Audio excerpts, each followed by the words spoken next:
What is a short sale? A short sale is the sale of a real estate property for which the lender is willing to accept less than the amount still owed on the mortgage. For a sale to be considered a short sale, these two things must be true. The homeowner must be behind on their payments, and the house is now worth less than the remaining balance on the mortgage. So this is technically what we would call a negative equity deal. The seller has no equity, they have negative equity. So negative equity deals are short sales, usually with very distressed sellers that are behind on their payments, have lost their jobs, they've gotten sick. For whatever reason, they can't pay, and they also have no equity, so they can't sell either. First thing you want to do is you want to provide the seller with all their options. Sometimes a short sale isn't the best thing for them. You want to ask them, have you tried to get a loan modification? Have you thought about maybe renting the place out? Is there any other options that you can do? Have you tried to refinance? Ask them these questions, because you're going to open them up and find out a lot about the situation, and also maybe, help them out. Maybe they don't know about a loan modification, which is basically a loan modification is a change to the original terms of your mortgage loan. Also, you want to ask them, do you have an auction date yet? We want to see how much time we have. You guys need to listen to the seller, understand how they ended up in this situation. Do not attempt a short sale if it's not the best thing for the seller. So if the seller agrees to let you help, the first thing you want to do is get an authorization to release information form signed. It's a very simple document that they sign. They put their date of birth, their loan number, and their social security number. This will allow you to call the lender on the seller's behalf and get their payment information and their mortgage balance. Or you could get a limited power of attorney signed from the seller, giving you the right to speak with the lender on their behalf and even tell the lender to contact you directly and not the seller.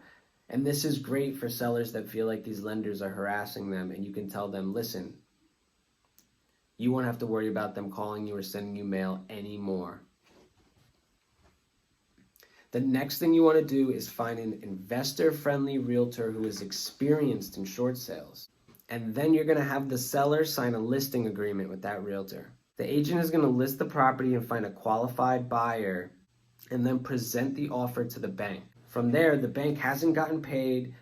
They realize that the seller has no equity, and they're going to be willing to negotiate to avoid a foreclosure process. These lenders don't want these properties. They're not in the business of fix and flipping and investing in real estate. They're in the business of lending money. So you're going to start negotiating with them on the value, the after repair value of the property, the as-is value, and what they would be willing to accept under what they're owed. So you're getting the lender to accept less than what they are owed.